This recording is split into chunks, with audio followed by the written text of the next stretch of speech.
Hello students, I am Sasmita Biswal from DM School Bhubaneswar. Today we will be discussing the second chapter of your EVS book, A Snake Charmer's Story.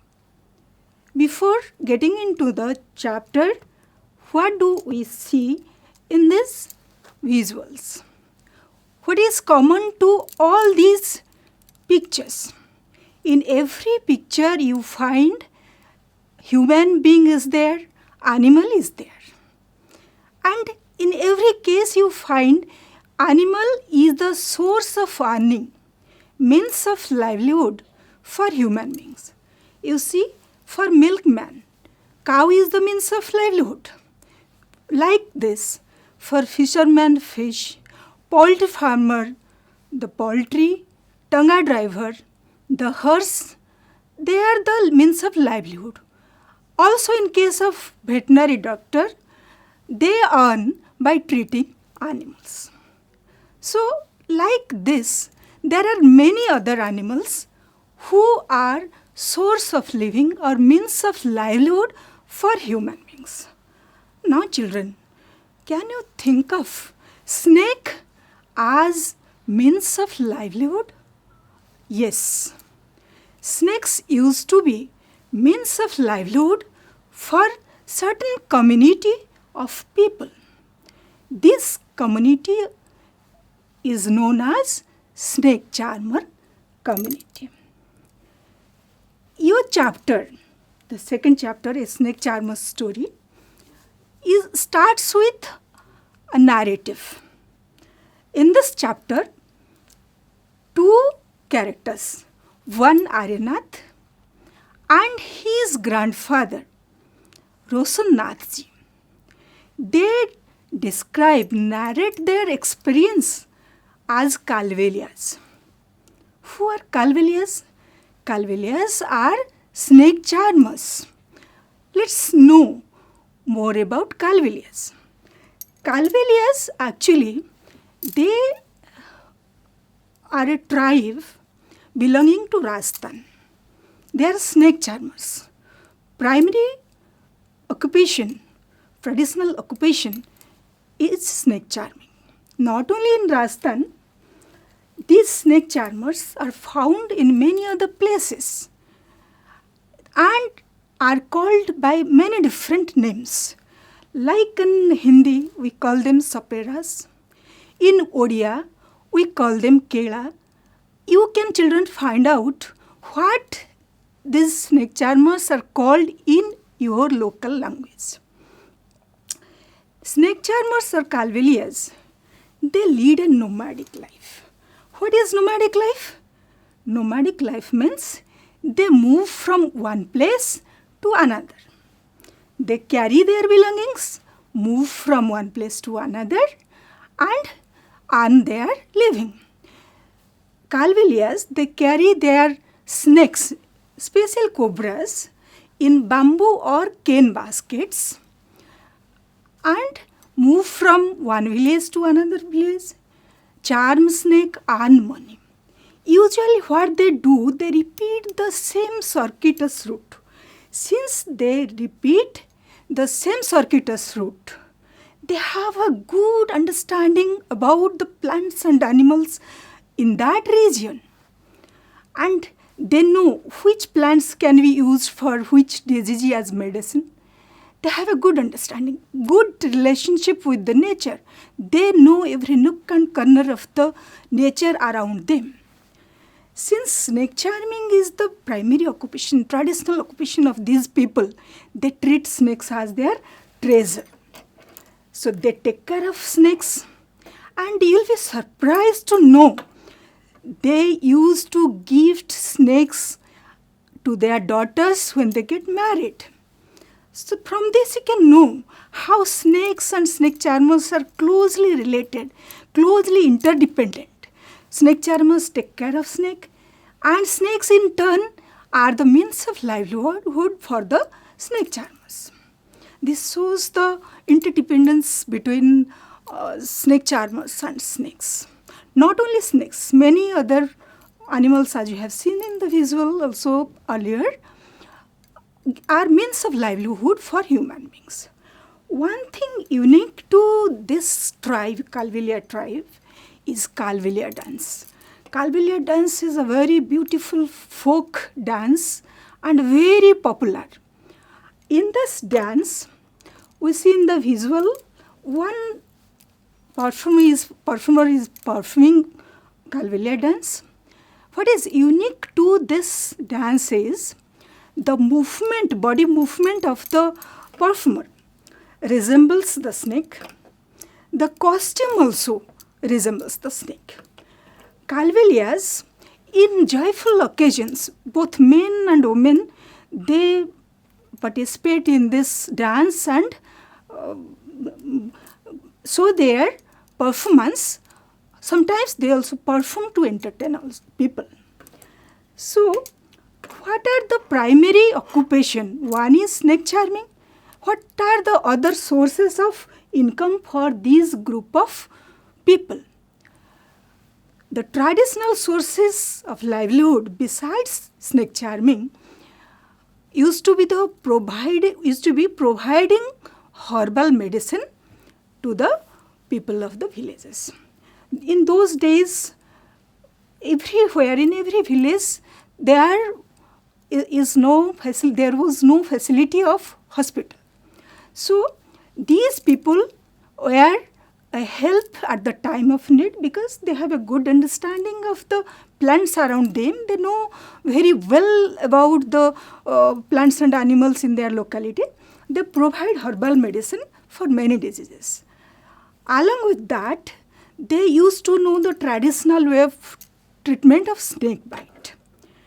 They know medicine for snake bite and treatment of snake bite. In this way, they were helpful for people. Whenever snake used to enter somebody's house, these people were called. They used to come for help of the people, catch the snake. In turn, by doing all these things, they used to earn their livelihood, earn their living. So, besides snake charming, they used to provide herbal medicine, used to provide medicine for snake bite, and help people by catching the snake if it enters anybody's house. So these were the traditional source of livelihood for this community. Now, it is a changing time. Time has changed. What happens to the life of these snake charmers in this changing scenario? You see this visual. What do we find here? One animal is caged behind the bars. One is forced to move through the fire ring. One is lying dead. What does these pictures depict? It merely shows the cruel activity of human beings towards animals. Animals are making no harm for no reason to the human beings. But human beings, for their greed, for their own use, they ill-treat animals. They destroy their habitat. They kill them. Many such activities like hunting, deforestation, construction work, many such activities of human beings are putting these animals into trouble. Their number is decreasing. They are their life is now in risk. Some animals have become extinct. Think of the situation. If these animals will be no more in the nature, no more in the environment, what harm can happen? You see, if tigers are not there in our nature, what will happen to the deer population? Number of deers will increase. And when number of deers will increase, the food, grass available for them will be very less. When this will be less, they will obviously, in search of food, destroy the crop field. So ultimately, we are also getting affected. So every creature in this environment, in our environment, are of much importance to live in. Just keeping in this mind, to protect such animals, wild animals, one law has been passed by the government. That law is known as Wildlife Protection Act. That means the aim of this law is to protect wildlife. Wildlife means it includes both wild animals, wild plants, it includes both. So according to this law, no one can catch, keep or kill wild animals. It's a very good idea. It's a very good step to conserve our nature, very good step to save our environment. No doubt, it's very good. But children, how does it affect, how does this act, this law affect snake charmers' life? Their traditional occupation is charming snake. By doing that, they were used to earn their living. But what happens? Due to this law, they cannot catch, keep or kill wild animals. How will they live? They have to search for alternative way of earning. What could be the alternative way of earning for this community? They could use their previous learning, previous knowledge to earn in this changing scenario. They can form a bean party. You know, snake charmers, they charm the snake, they play the bean and charm the snake. Snakes sway to the movement of the bean. They know already how to play bean. A group of snake charmers, they can form a bean party in which they can use many musical instruments and entertain people and earn money. This could be one of the way to earn their living in this scenario, in this present situation. Now, next is Kalvilliya dance. Kalvilliya dance is unique to their culture. They already know this, they enjoy this. They can perform Kalvilliya dance and entertain people. This can be another way of earning. Now, they have a very good knowledge about snakes. They can impart knowledge about snakes to the people and earn their living. These are some of the alternative means of livelihood for these snake charmers after this Wildlife Act has been enacted.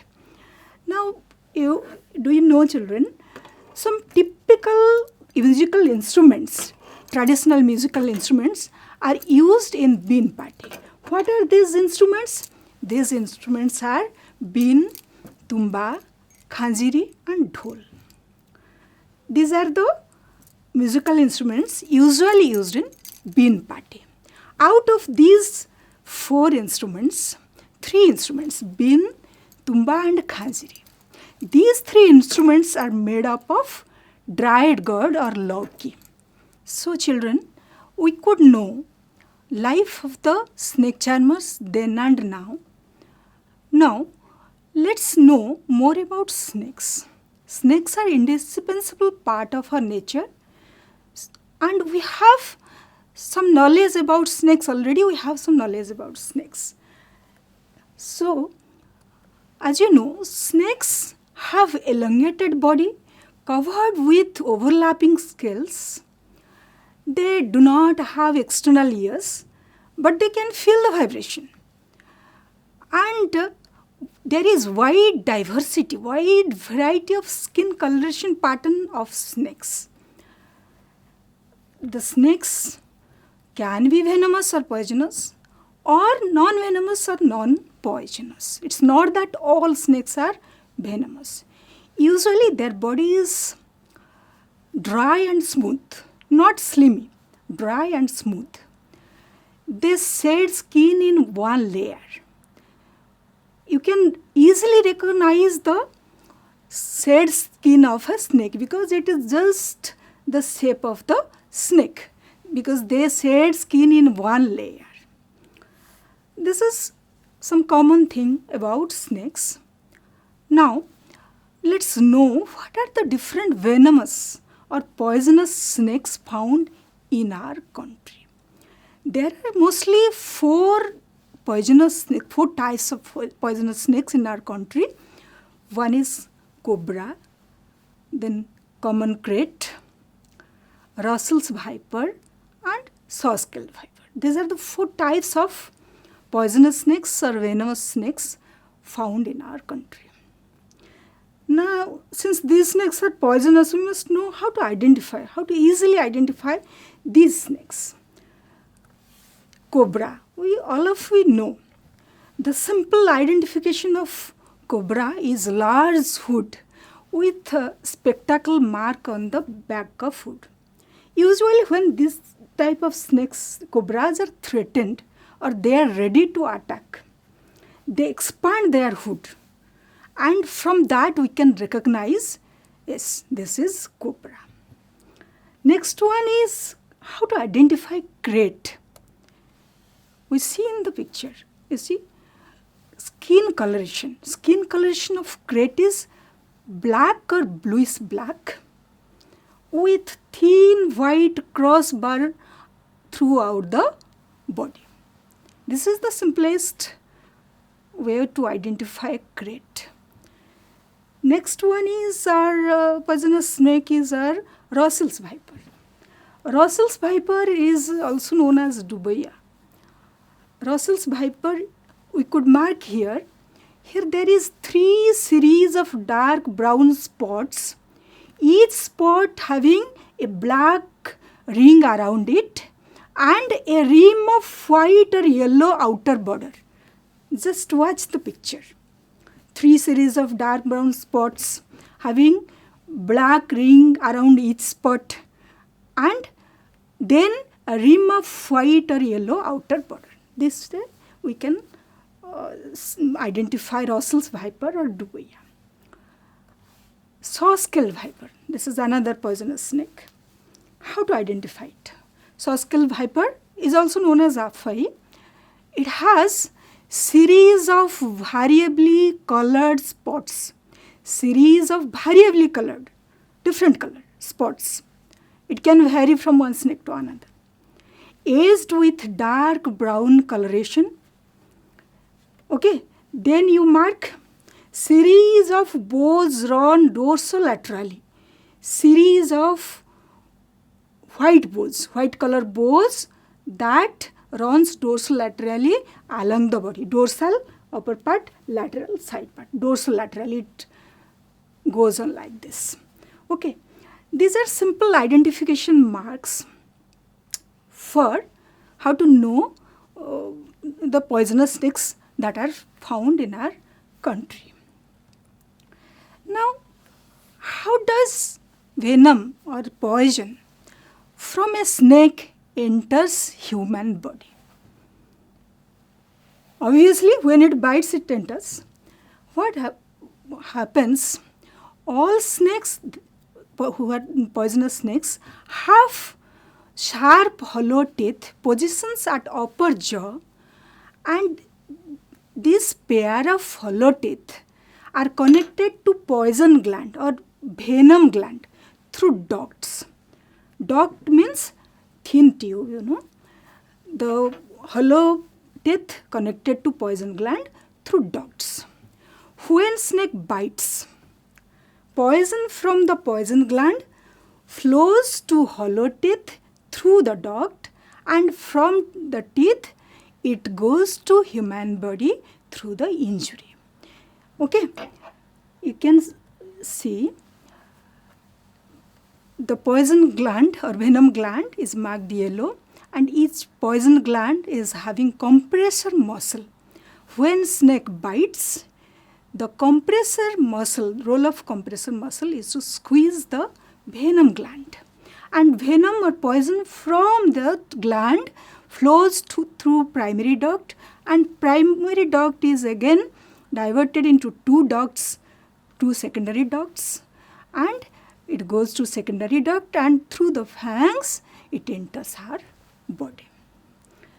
This is how venom or poison from snake enters human body.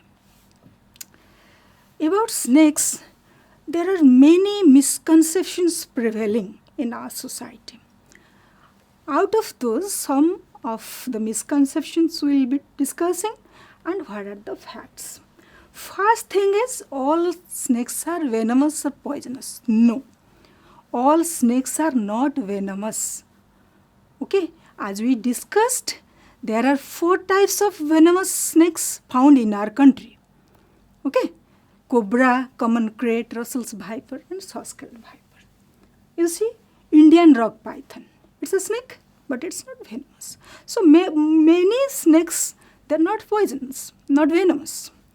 Second misconception is, snakes dance to the music of bean. No. Since snakes do not have external ears, how can they listen the music and dance? No. They can feel the movement of the bean. According to the movement of the bean, they sway their body. Clear? Because they think that the moving bean is a potential threat to them. That is why they sway their body. And by doing this, playing bean and charming the snakes, we discussed snake charmers and morning. But snakes do not listen to the music of the bean. They feel the movement of the bean. Third one is, snakes are aggressive. No. Snakes are not at all aggressive. They are more afraid of us than we are of them. In fact, they try to flee away and hide when they see us. Okay, unless they are threatened, they don't attack, they don't bite. Fourth one is, snake bite can be cured by sucking out the venom. No, don't suggest anybody to do this.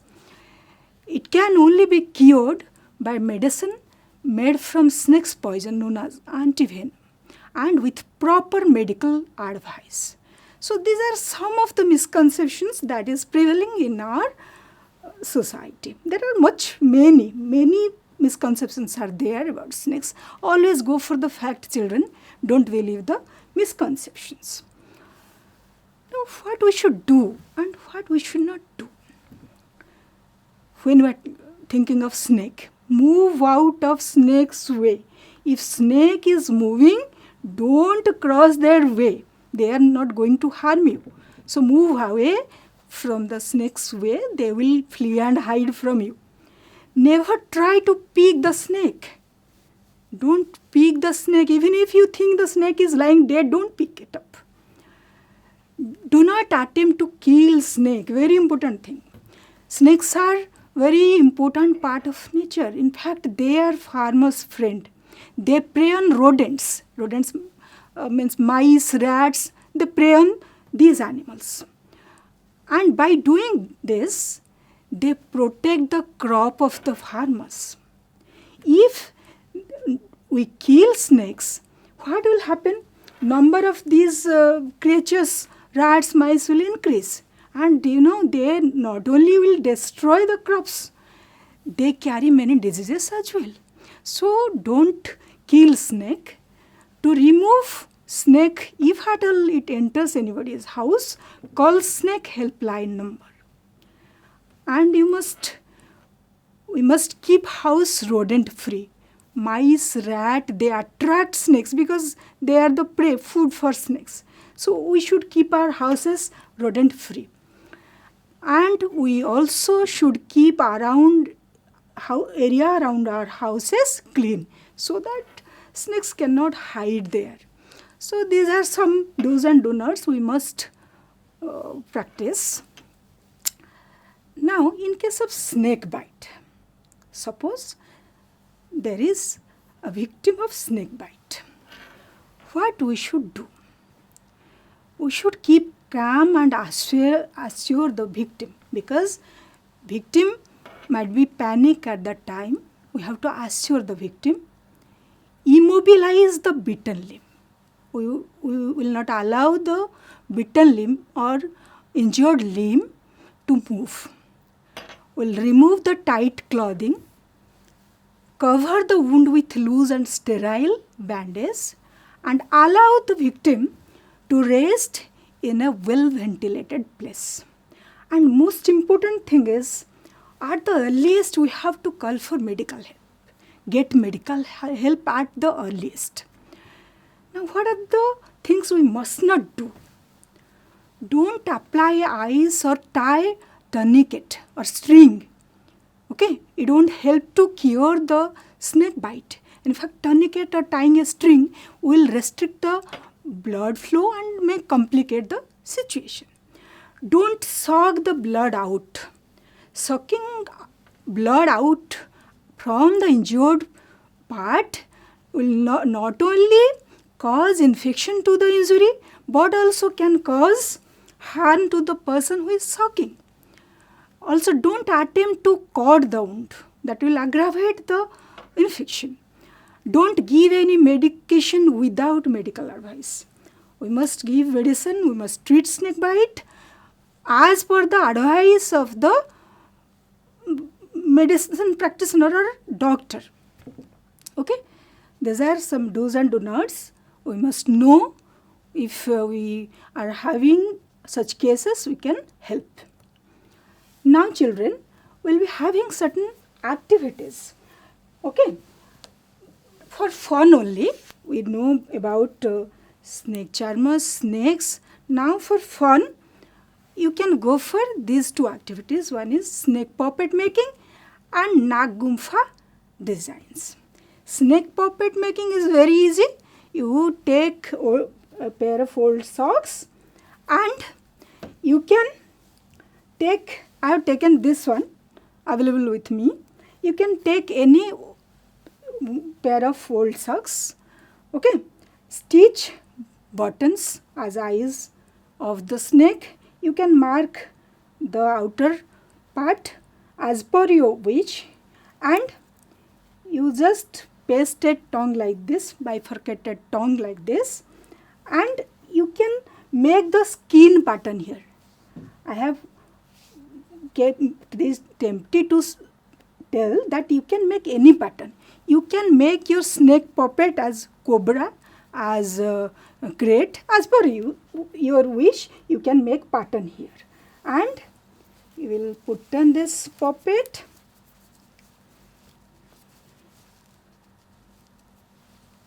And you can have fun with this puppet. Clear? Second one is Nag-Gumpha design. Nag-Gumpha design is a very popular design used as rangoli, as embroidery, as wall painting, basically in Gujarat and South India. Anyone can use this. Okay, you see in Nag-Gumpha design, only snakes, shape of snakes have been used. This is one such design. In your textbook also there is one Nag-Gumpha design. You can make as many as Nag-Gumpha design you wish to, and there is no hard and fast rule what would be the outer shape and all. You can make your Nag-Gumpha designs. With this, we learnt in this chapter that life of snake charmers, how it was then and how it is now, interdependence between human beings and animals, why it is very much essential to protect wildlife, and we could also know more about snakes and some activities also we have done. So children, we could know about two activities. One is snake puppet making and next one Nag-Gumpha designs. Now let's have some question answer discussion related to this chapter. First one, what do you think about the law to protect wild animals? Give reasons for your answer. Here you have to answer in this slide whether you think the law to protect wild animals is appropriate or you think that there should not be such law. Whatever is your answer, you have to write the reason for that. Next one, like snake charmers, which other people depend on animals for their livelihood? As we have already discussed, you can write here, Tanga driver depends on horse, milkman depends on cow, fisherman depends on fish, You can add some more examples here. Now, next question is to read the sentences given and find whether there is any factual error, factual mistake in those sentences.